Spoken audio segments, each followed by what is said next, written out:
A few years ago, I was homeless, broke, and unemployed. I learned a lot of things over the years, including that I didn't like being homeless, broke, and unemployed very much. But life isn't about holding good cards, is it? It's about playing a poor hand well. And somehow, I managed to play my poor hand well enough to build an award-winning business, become an inspirational speaker, and share my story with audiences across the globe. My past was such an embarrassment for me, I never openly spoke about where I came from. So then how did I get my story to be public and into the media, and how did I get to be here today?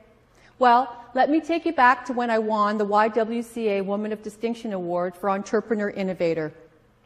I didn't have an acceptance speech prepared because, quite frankly, I was pretty happy just being a finalist. After my name was called as being the winner, I made my way on stage and then to the podium where I accepted the Oscar-like statue, saying, "Thank you." I looked around the room and I could tell that the 1,200 plus attendees expected me to have something more profound to say at the podium than just that. After all, I had won over presidents of colleges, Order of Canada recipients, and very powerful pink shirt executives.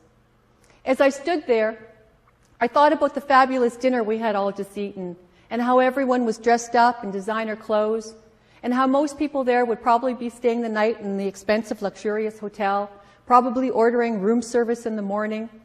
And so I thought some more, and I added, well, this sure beats being homeless, broke, and eating out of garbage cans, and I laughed.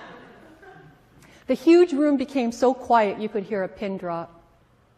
What did happen is the media picked up my story, my speaking career was launched, I got a book deal, Hollywood came knocking, and the rest is still history in the making. To say that we were poor is an understatement. I used to dream about having lots of new dresses. I'd go into department stores and I'd be mesmerized by all the fabulous dresses there.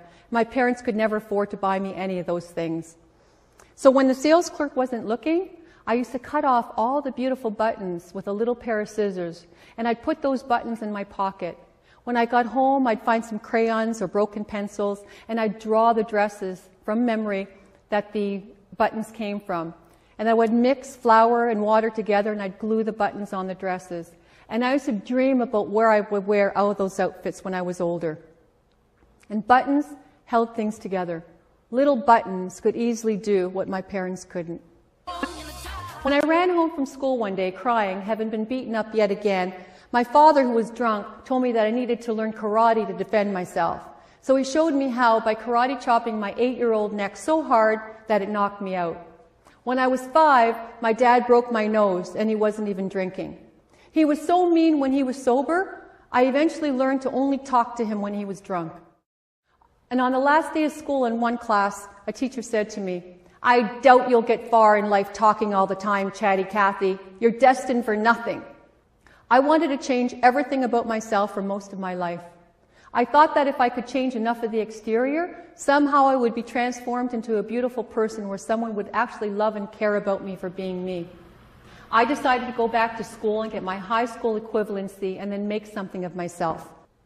I thought about becoming a veterinarian or a doctor and, aim high, right? I wanted to do something with my life where people would respect me and I could also help them. So I started university as a mature student at the age of 30. It took me about 5 years to get my high school equivalency and I was still short a few credits. So I forged university transcripts to get into medical school. I promised myself that after I was a doctor, I would never do a wrong thing ever again in my life. I just wanted a chance because I always felt the odds were against me. I got into medical college the first time that I applied, and of course I had near perfect admittance averages. I received a registered letter from the dean of the medical college saying that they knew I had embellished my transcript. So I did what I always do when the heat got too hot. I fled.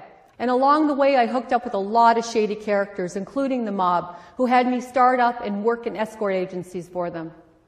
When I got shot at by pimps on the tracks while trying to recruit the prostitutes for the escort agencies that I set up, I wasn't scared enough to bolt. But when the mob threatened my life by saying that I was stealing off of them when I felt it was more like borrowing, well, I ran again. So broke and homeless, living out of my car with my 2 dogs, I heard my uncle's voice in my head telling me that I could never be anything more than a prostitute. So that's what I continued to do.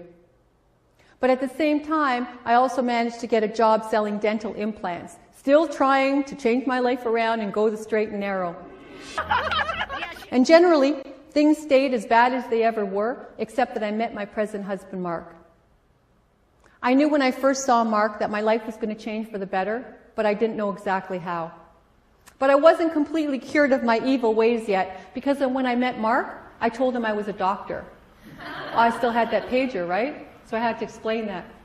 I told him if he believed in me, we could go on to make millions and millions of dollars and have an incredible life together.